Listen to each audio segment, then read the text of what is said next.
सभी दोस्तों को मेरी तरफ से जय हिंद। तो आइए साथियों, आज हम लोग त्रिभुज की थोड़ा सा बेसिक जानकारी जानेंगे कि त्रिभुज क्या होता है, त्रिभुज के कितने तरीका से लिखा जा सकता है और त्रिभुज में कितने अंग होते हैं, कितने भुजा होते हैं, कितने शीर्ष होते हैं, कितने कोण होते हैं। तो आइए इन सब चीज़ों को हम लोग समझेंगे। तो चलिए, तो त्रिभुज को हम लोग अंग्रेजी में ट्रेंगल कहते हैं। क्या कहते हैं? जी में ट्रेंगल कहते हैं।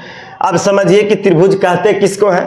तो सबसे पहले बात समझिए कि त्रिभुज जो है एक समतल आकृति होता है। कैसा आकृति होता है? एक समतल आकृति होता है, एक बंद आकृति होता है। तो मैंने लिखा हूं कि जो तीन रेखा खंडों से घिरी रहती है, जो तीन रेखा खंडों से घिरी रहती है, यानी घिरी माने बंद रहती है, उसे हम लोग क्या कहते हैं? त्रिभुज कहते हैं मेरे साथियों। ठीक है। और एक कैसा आकृति है? तो समतल आकृति है मेरे भाई, याद रखिएगा।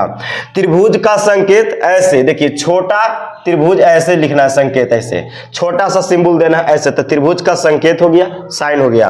अब समझिए कि त्रिभुज को हम इसको कितने तरीका से लिख सकते हैं। तो देखिए, त्रिभुज यहां पे कौन सा त्रिभुज है? तो त्रिभुज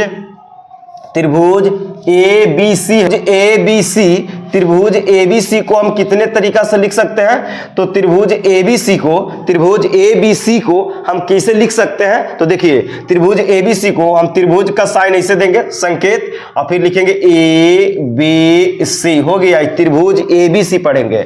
और इसको ऐसे भी लिख सकते हैं आप, त्रिभुज है ना, त्रिभुज ए बी सी और त्रिभुज बी सी ए भी लिख सकते हैं, बी सी ए भी लिख सकते हैं। और इसको कैसे लिख सकते हैं? तो त्रिभुज सी ए बी भी लिख सकते हैं, त्रिभुज सी ए बी भी लिख सकते हैं। आप इसको तीन तरीका से लिख सकते हैं त्रिभुज एबीसी को। त्रिभुज एबीसी को त्रिभुज एबीसी भी लिख सकते हैं, त्रिभुज बी सी ए भी लिख सकते हैं, त्रिभुज सी ए बी भी लिख सकते हैं। ये तीनों का एक ही मतलब हो रहा है, समझ गए? चलिए, त्रिभुज के अंग कितने होते हैं समझते हैं। तो अंग है, संख्या है, नाम है मेरे भाई। तो देखिए, एक त्रिभुज में तीन को कौची होता है? भुजा। ई एक भुजा है, ई भी एक भुजा है, ई भी एक भुजा है। ठीक है। शीर्ष कितने होते हैं? तो तीन शीर्ष होते हैं। ये देखिए, यहाँ पे जब दो भुजा एक बिंदु पर आके मिलेगा तो ये शीर्ष कहलाएगा। ए शीर्ष है, बी भी शीर्ष है, सी भी कोची है? शीर्ष है। अच्छा, कोण कितने होते हैं? तो तीन को कोण भी होता है। देखिए, एक angle A, angle B, angle C. तो देखिए, अंग हो गया तीन गो, भुजा होता है, शीर्ष होता है, कोण होता है ना। भुजा को साइड कहते हैं, शीर्ष को वर्टेक्स कहते हैं, कोण को एंगल कहते हैं। तो इस भुजा भी की संख्या तीन होती है, शीर्ष की भी संख्या तीन होती है, कोण की भी संख्या तीन तीन होती है। देख सकते हैं फिगर में, आप समझ सकते हैं, कोई दिक्कत नहीं। तो भुजा किस कौन कौन भुजा बनेगा? तो यहाँ पे भुजा ए बी बनेगा। पहले भुजा कौन बनेगा? ए बी एक भुजा बनेगा। या ए बी को आप बी ए भी लिख सकते हैं, बी ए भी लिख सकते हैं, बात एक है मेरे भाई, आप घुमा के लिख सकते हैं, कोई दिक्कत नहीं। ए बी बोलिए चाहे बी ए बोलिए। अच्छा, एक भुजा कौन बनेगा? B C. तो बी सी बोलिए या सी बी बोलिए, बात एक ही होने वाला है। आगे बढ़ जाइए, आप भुजा को ए सी बोलिए, एक ए सी बोलिए या सी ए बोलिए। क्या बोलिए? सी ए बोलिए, बात एक ही होने वाला है। तो समझ गए कि एक त्रिभुज में तीन भुजा कौन कौन? कोई जरूरी नहीं कि ए बी ए बोला जाए, इसको बी ए भी बोल सकते हैं, बी सी, सी बी, है ना, ए सी या सी ए भी बोल सकते हैं, कोई दिक्कत। शीर्ष कौन कौन बनेगा? तो शीर्ष बनेगा, ये देखिए ई वाला, यानी कि यहाँ पे अगर देखा जाए तो शीर्ष बनेगा ए, शीर्ष बनेगा बी और शीर्ष बनेगा सी, जो बोले ना ये बिंदु वाला, इसी को वर्टेक्स। एंगल कौन कौन बनेगा? तो समझिएगा मेरे दोस्त, एंगल कौन, आप एंगल को, एंगल का साइन ऐसे अगर कहीं लिखल रहेगा तो इसको हम लोग कोण पढ़ेंगे। कौन सी पढ़ेंगे? कोण। आप सीधा एल लिखते हैं ना, तो एल जो सीधा लिखते हैं इसको थोड़ा सा पट करके लिख देना है, तो इसको हम लोग एंगल कहेंगे, यानी कोण को ऐसे डिनोट कर सकते हैं। तो देखिए, यहाँ पे तीन वो कोण है, तो आप एंगल ए भी लिख सकते हैं। इसको क्या पढ़ेंगे? एंगल ए पढ़ेंगे। एंगल ए को आप कैसे कैसे लिख सकते हैं, ये बात को ध्यान से समझिएगा। एंगल ए है, या आप ऐसे भी लिख सकते हैं। देखिए कैसे लिख सकते हैं। आप एंगल ए को न लिए हैं जी, एंगल ए को ना, ई वाला को लिया है, तो ए उसको बीच में रखना होगा, यानी कि एंगल बी ए सी भी लिख सकते हैं, एंगल BAC, अभी भी एंगल ए को ही दर्शा रहा क्योंकि बीच में आ गया। आप इसी को ऐसे भी लिख सकते हैं जी, या में करके देखिए, इसी को आप या में ऐसे भी लिख सकते हैं, CAB भी लिख सकते हैं, एंगल CAB लिख सकते हैं। यहां भी बीच में एंगल ए है, यहां भी बीच में एंगल ए है, और यहां इसको डायरेक्ट हम एंगल ए पढ़ेंगे। अब दूसरा एंगल को कैसे डिनोट करेंगे, एक एंगल बी होगा, एक एंगल कौन होगा, बी, तो एक एंगल बी हो गया, इसको आप ऐसे भी लिख सकते हैं, कैसे, तो ABC, जो एंगल के लीजिएगा उसको बीच में रखना है, तो एंगल ABC, देखिए बीच में आ गया बी, या आप इसको ऐसे भी लिख सकते हैं, कैसे, CBA भी लिख सकते हैं, एंगल CBA भी लिख सकते हैं, इस तरीका से भी आप लिख सकते हैं। अब एगो कौन बच गया, C, तो आप एंगल C भी लिख सकते हैं ऐसे, इस तरीका से, या एंगल C को आप कैसे लिखिएगा, ACB, जिस एंगल को ले रहे हैं उसको बीच में रखना है, तो एंगल ACB, देखिए बीच में आ गया C, या आप इसको ऐसे भी लिख सकते हैं, BCA, क्या लिख सकते हैं, एंगल BCA, देखिए यहां पे बीच में सी आ गया, यानी कि जिस एंगल की हम बात करेंगे भैया उसको हम लोग कहां रखेंगे, बीच में रखना पड़ेगा, चाहे आप घुमा के इधर से लीजिए चाहे उधर से लीजिए, या डायरेक्ट, तो बाकी आप समझ रहे हैं कि डायरेक्ट इसको इस तरीका से भी लिख सकते हैं, angle A, angle B, angle C. यहां तक उम्मीद करते हैं कि कोई दिक्कत नहीं। तो ये त्रिभुज का है ना गुण धर्म को जानेंगे, यानी प्रॉपर्टीज को जानेंगे हम लोग, 5 गो त्रिभुज के प्रॉपर्टीज को जानेंगे, गुण को जानेंगे, इसके बाद हम लोग थोड़ा समझने का प्रयास करेंगे। तो त्रिभुज के गुण धर्म हम लोग पिछले वीडियो में देखे थे कि एक त्रिभुज में 3 गो कोण होता है, 3 गो शीर्ष होता है, 3 गो भुजा होता है। भाई साहब कोई दिक्कत नहीं है, त्रिभुज को मैंने बताया था कि आप इस तरीके से छोटा सिंबल देकर आप इसको संकेत कर सकते हैं। चलिए समझ गए थे सब बातों को, आगे बढ़ते हैं। पहला गुण कहता है कि किसी त्रिभुज के तीनों कोणों का योगफल 180 डिग्री होता है। किसी भी त्रिभुज हो, कोई भी त्रिभुज हो, अगला की हम आगे बात करेंगे है ना, कि न्यूनकोण त्रिभुज, समकोण त्रिभुज है ना, अधिक कोण बहुत तरह से होते हैं, बात करेंगे धीरे धीरे। तो मैंने एबी से एक त्रिभुज लिया हूं, तो किसी त्रिभुज के तीनों कोणों का योगफल जो होता है मेरे भाई वो 180 डिग्री होता है। अगर इस त्रिभुज को हम अगर लिख लें कि angle A plus angle B plus angle C, इसको एंगल पढ़ेंगे तो कोण ए प्लस कोण बी प्लस कोण सी, तीनों का जोड़ होता है 180 डिग्री। आपको यह बात को याद रखना है। पहला हुआ प्रॉपर्टी। दूसरा प्रॉपर्टी कहता है कि किसी त्रिभुज में किन्हीं दो भुजाओं का योग शेष तीसरी भुजा से बड़ी होती है। ये देखिए AB से एक त्रिभुज है, अब इसमें कोई दो भुजा को जोड़ेंगे, कोई दो भुजा को जोड़िए, AB प्लस BC कर दीजिए, तो AC से हमेशा बड़ा होना चाहिए तबे त्रिभुज बनेगा, अन्यथा नहीं बन पाएगा। फिर तो इसको किस तरीका से लिख सकते हैं समझिएगा।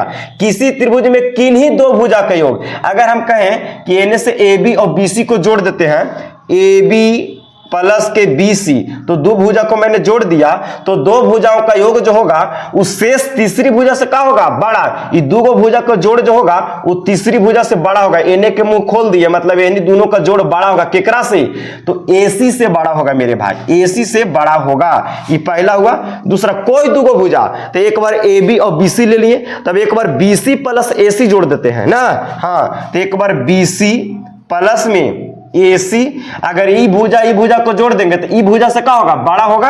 इन्हीं दोनों का जोड़ जो होगा, एने के मुंह खोले, जाने के मुंह खुला रहेगा तने बड़ा, और जाने के मुंह बंद रहेगा तने छोट, तो AB से क्या होगा, बड़ा होगा भाई। अब तीसरा देखिए, आओ तीसरा ले लेंगे। अब किसको किसको जोड़ेंगे, तो AC और AB जोड़ देंगे तो BC से बड़ा हो जाएगा, है ना।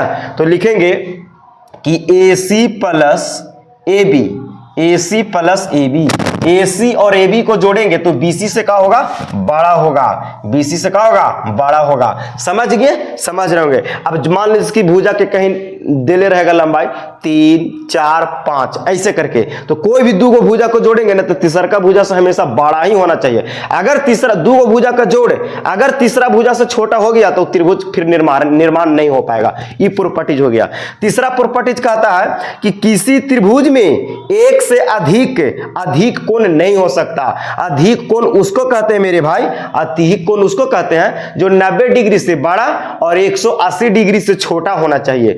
तो कह रहा कि किसी भी त्रिभुज में एक से अधिक कोण नहीं हो सकता। तो आपको याद रखना कि कोई भी त्रिभुज रहे उसको में केवल एगो अधिक कोण बनेगा, एक से ज्यादा नहीं, एगो से ज्यादा अधिक कोण का निर्माण नहीं होगा। चौथा गुण कहता है कि यही बतिया, ये लाइन पारने का मतलब कि यही बात लिखा है कि किसी त्रिभुज में एक से अधिक समकोण नहीं हो सकता। समकोण उसको कहते हैं कि कोई एगो कोण 90 डिग्री का हो जाए त्रिभुज के, उसको कहते हैं समकोण। माने कि एगो त्रिभुज में 90 डिग्री का कोण एक ही को बनेगा और अधिक कोण है ना, अधिक कोण नहीं हो सकता, एक से अधिक, एक से ज्यादा अधिक कोण नहीं हो सकता है ना, जो कि 90 से बड़ा अधिक कोण होता है और 180 डिग्री से कुछ होता है छोटा है ना, अधिक कोण, अधिक, समझ गए होंगे। चलिए, तो 90 से बड़ा 180 से छोटा जब रहेगा तो अधिक कोण, और कोई त्रिभुज में एक से ज्यादा अधिक कोण नहीं हो सकता और किसी भी त्रिभुज में एक से अधिक समकोण भी नहीं हो सकता, एक ही को केवल 90 डिग्री का कोण बनेगा।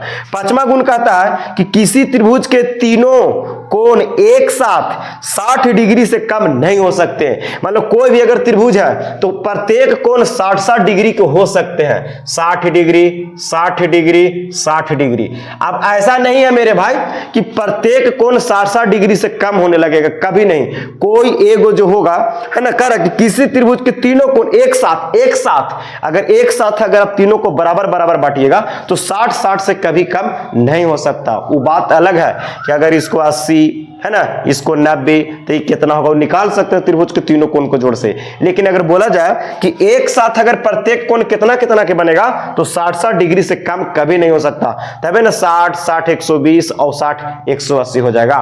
तो 5 को आपको प्रॉपर्टीज याद रखना है फिलहाल में। और अब हम लोग पढ़ेंगे त्रिभुज के प्रकार। तो त्रिभुज के प्रकार जो होता है वो दो तरह से होता है, एक होता है भुजा के आधार पर और एक होता है कोण के आधार पर। तो अभी हम लोग चलेंगे भाई साहब भुजा के आधार पर, साइड। तो देखिए पहला चीज हम जो लिए हैं वो है समबाहु त्रिभुज या सम त्रिबाहु भी कह सकते हैं, समबाहु त्रिभुज है ना, फिर दूसरा है सम द्विबाहु त्रिभुज और तीसरा है विषम बाहु त्रिभुज। तो सुनिए, जिस त्रिभुज के तीनों भुजाओं की लंबाई बराबर हो, जिस कोई भी त्रिभुज है अगर उसके तीनों भुजाओं की लंबाई बराबर हो जाता है तो वो कहलाएगा समबाहु। देखिए नाम है समबाहु, सम माने बराबर और बाहु माने भुजा, जेकर सभी भुजा आपस में बराबर हो जाएगा भाई वाह, ओकरा कहेंगे समबाहु त्रिभुज। अगर एग्जांपल की मैं बात करूं तो देखिए एक मैंने ऐसे त्रिभुज ले लेता हूं ABC एक त्रिभुज है और इसको हम बोल देते हैं कि तीनों भुजा की लंबाई आपस में बराबर है, यानी कि कह दे कि AB भुजा बराबर है किसका, BC का, और ये बराबर है AC का। देखिए तो यहाँ पे तीनों भुजा की लंबाई आपस में बराबर कर दिए। अच्छा, जब तीनों भुजा की लंबाई बराबर होगा मेरे भाई तो इस त्रिभुज के तीनों कोण भी आपस में बराबर होंगे, क्योंकि तीनों भुजा बराबर तो इसके भुजाओं के सामने वाला कोण भी आपस में बराबर होंगे। यानी कह सकते हैं मेरे दोस्त कि एंगल A बराबर होगा एंगल B की और बराबर होगा एंगल C की, और प्रत्येक कोण इसमें 60 डिग्री का होने वाला है। ये भी 60 डिग्री का कोण, ये भी 60 डिग्री का, ये भी 60 डिग्री के। क्यों? क्योंकि तीनों भुजा बराबर तो तीनों कोण भी बराबर, और इसलिए 60 प्रत्येक कोण कम से कम 60 डिग्री के बनेगा, तब तो 180 देगा। चलिए समझ गए। दूसरा सम द्विबाहु त्रिभुज, जिस त्रिभुज की कोई दो भुजा की लंबाई बराबर, कोई दो भुजा बराबर हो जाएगा। अगर कोई एक त्रिभुज में कोई अगर दो भुजा बराबर हो गया, कोई दो भुजा बराबर हो जाए तो उसको कहेंगे क्या चीज, सम द्विबाहु। तो मानते हैं कि AB और AC दो भुजा बराबर हो गया है, AB भुजा और AC भुजा दो भुजा बराबर हो गया तो कहलाएगा सम द्विबाहु। तो इसको हम इस तरीका से लिख सकते हैं कि AB और कौन, AB और AC कौन सी है, बराबर है। कोई दो भुजा आप फिगर घुमा के भी बना सकते हैं, इसको भी बराबर कर सकते हैं या इसको बराबर कर सकते हैं। कोई दो भुजा की लंबाई बराबर होना चाहिए। तो जब दो भुजा की लंबाई बराबर हो जाएगा तो कहलाएगा कोई चीज सम द्विबाहु। अब इन्हीं दोनों भुजा के सामने वाला कोण भी बराबर होगा। तो देखिए AB के सामने वाला कोण C बनेगा और AC भुजा के सामने वाला कोण B बनेगा। AC के सामने ई भुजा के सामने, देखिए ई भुजा के सामने कौन, एंगल C, और ई भुजा के सामने एंगल B। अब इन्हीं दोनों कोण एंगल जो है बराबर होगा, यानी कह सकते हैं कि AB के सामने एंगल C बराबर होगा एंगल B के। दोनों बराबर होंगे क्योंकि दोनों भुजा बराबर है। तीसरा कहता है मेरे भाई विषम बाहु त्रिभुज, जिस त्रिभुज की कोई भुजा की लंबाई बराबर नहीं होना चाहिए। एक त्रिभुज ऐसा मिल गया जिसकी तीनों में से तीनों भुजा अलग अलग लंबाई को हो गया, कोई भुजा बराबर नहीं है, नामे है विषम बाहु, यानी कोई भुजा बराबर ना होगा, जिसको कहेंगे भाई वाह हम विषम बाहु त्रिभुज। और इसको आकृति कुछ इस तरीका से हो गया, तीनों भुजा 3 रकम की ई बी सी, कोई 5 सेंटीमीटर, कोई 6 सेंटीमीटर, कोई 7 सेंटीमीटर हो सकता है। तो यहां क्या कहेंगे कि कोई भुजा बराबर नहीं है, ए बी बराबर नहीं है बी सी के और बी सी बराबर नहीं है ए सी के, कोई बराबर नहीं है। तो जब कोई भी भुजे बराबर नहीं है तो कोई एंगल भी बराबर होने वाला नहीं है, ये बात को याद रखिएगा मेरे दोस्त। तो ये हो गया भुजा के आधार पर। अगले वीडियो में पढ़ेंगे कोण के आधार पर, है ना। चलिए वीडियो अच्छा लग रहा है, उम्मीद करते हैं। अगले वीडियो में मिलते हैं। सभी को जय हिंद।